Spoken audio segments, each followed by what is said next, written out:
Hola a todas y a todos. Hoy os mostraremos una guía explicativa sobre cómo diseñar proyectos. Pero, ¿qué es un proyecto? Esa palabra que tantas veces habremos escuchado.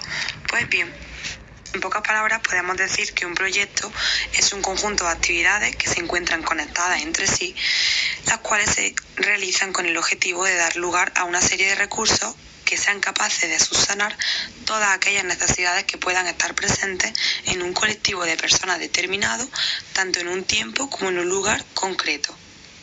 Seguidamente, antes de comenzar a explicar cuáles son las partes de un proyecto, vamos a diferenciar entre plan, programa y proyecto, que seguramente alguna vez que otra os habrá surgido alguna que otra confusión entre estas palabras, ¿verdad? Pues bien, en primer lugar hablaremos del plan, el cual se lleva a cabo con perspectivas de futuro. Presenta un tipo de planificación estratégica, con una duración que oscila entre 5, 10 o incluso más años normalmente. Por otra parte, el programa es un conjunto de proyectos que pretenden conseguir unos objetivos. Se diferencia del plan en tiempo y tipo de planificación, ya que este es de tipo táctica y oscila entre 1 y 3 años. Por último, tenemos el proyecto, que digamos que es como el último eslabón dentro de este proceso, ¿vale? El cual presenta un tipo de planificación operativa y el cual se lleva a cabo más a corto plazo que el resto. A continuación, indagaremos más en el proyecto, pero no sin antes decir que antes de realizar un proyecto tenemos que realizar nuestro propio diagnóstico. ¿Y qué vamos a poner en el diagnóstico? En primer lugar, en nuestro diagnóstico estableceremos todos aquellos problemas que consideramos importantes y claves, y de ahí obtendremos nuestro problema central, sobre el que basaremos nuestro proyecto. Además, tenemos que establecer por qué creemos que se está produciendo el problema que hemos identificado como central y por qué debemos actuar sobre él de esa manera que queremos actuar. Además, aquí tenemos que describir dónde vamos a desarrollar nuestro proyecto y aparte tenemos que ser precavidos en los obstáculos que nos podemos encontrar cuando estemos realizando nuestro proyecto e intentar a partir de aquí disponer de todos aquellos medios necesarios para intentar superar estos obstáculos y conseguir llegar hasta nuestros objetivos. Con éxito, claro está. Seguidamente a la realización de nuestro diagnóstico, estableceremos la justificación de nuestro proyecto. Es decir, ahí estableceremos el por qué el hecho de realizar nuestro proyecto va a suponer una mejora en la situación problema que estamos abarcando. Es muy importante que la justificación se realice en una sola página para que sea más útil a la hora de ejecutar nuestro proyecto y no olvidar la razón por la cual lo estamos realizando. Ahora bien, anteriormente he hablado de los objetivos de nuestro proyecto, ¿verdad? Pues bien, lo dividiremos en objetivo general y en objetivo específico. ¿Cuál va a ser el objetivo general? Pues va a ser la justificación del proyecto que anteriormente he descrito. Pero los objetivos específicos, ¿cuáles van a ser? Aquellas estrategias que nos van a ayudar a alcanzar el objetivo general, es decir, de qué manera vamos a conseguir nuestro objetivo general. Es más, una cosa importante, deben ser factibles, es decir, que puedan ser fáciles de llevarlo a cabo. Además, que dispongamos de los recursos necesarios para llevar a cabo. Seguidamente, tenemos que establecer a quién vamos a dirigir nuestro proyecto y quiénes van a ser los beneficiarios de que nosotros y nosotras estemos realizando este proyecto.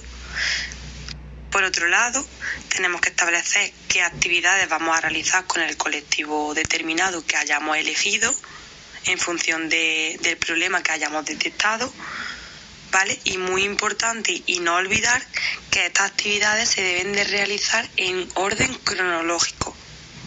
A continuación, establecemos la metodología, que responde, como ya sabemos, a la pregunta ¿cómo lo vamos a hacer?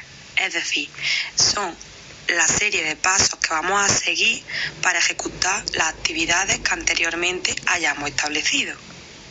Por otro lado, encontramos la temporalización, que responde al tiempo que se va a tardar en elaborar y ejecutar las actividades.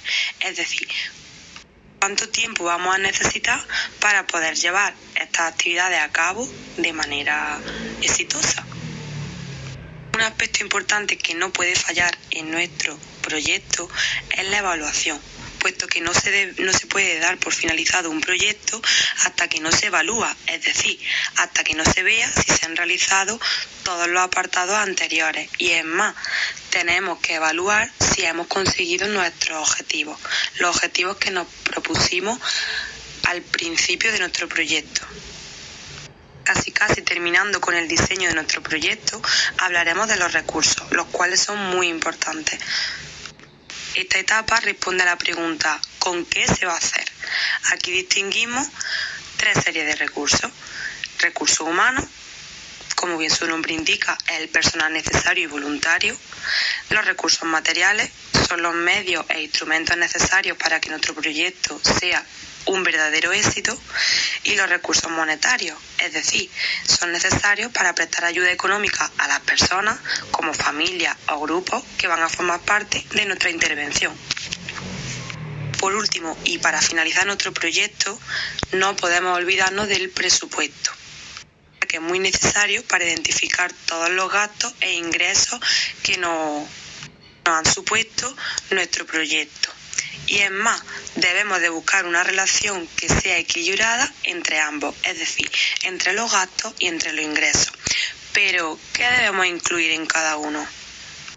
Pues bien, en los gastos incluiremos los recursos humanos, que son aquellas personas que hayamos tenido que contratar para que nuestro proyecto se haya realizado correctamente. Los gastos de los recursos materiales, es decir, el material, la tecnología, si hemos tenido que alquilar, por ejemplo, un local o hemos tenido que comprar alguna cosa material. Los recursos monetarios, es decir, los gastos en concepto de becas y ayuda que se irán concediendo a los colectivos que formen parte de nuestra intervención. Los gastos indirectos, que os preguntaréis, ¿eso qué es? Pues esos son los gastos de gestión y asesoría. Y por último, en los gastos incluiremos los imprevistos y variados, a los cuales les tendremos que hacer un porcentaje para que no nos afecten en nada a nuestro presupuesto. ¿Y ahora qué tenemos que incluir en los ingresos? En primer lugar, incluiremos la aportación de la entidad, es decir, la cantidad que la organización aporte a nuestro propio proyecto. Por otro lado, la aportación de los propios usuarios y usuarias en el caso de que ocurra. Es decir, con esto nos referimos a los ingresos previstos que provendrán de la propia actividad, como puede ser, por ejemplo, lotería, fiestas, algún que otro sorteo, entre otros. Y por último, en los ingresos incluiremos las subvenciones y ayudas que hacen referencia a los ingresos previstos a través de diversas fuentes externas de financiación, como serían subvenciones, donaciones, colectas, aportaciones particulares, entre otras. Y bueno, chicas y chicos, hasta aquí la guía explicativa sobre cómo diseñar proyectos. Esperemos que os haya servido de gran ayuda y de gran utilidad.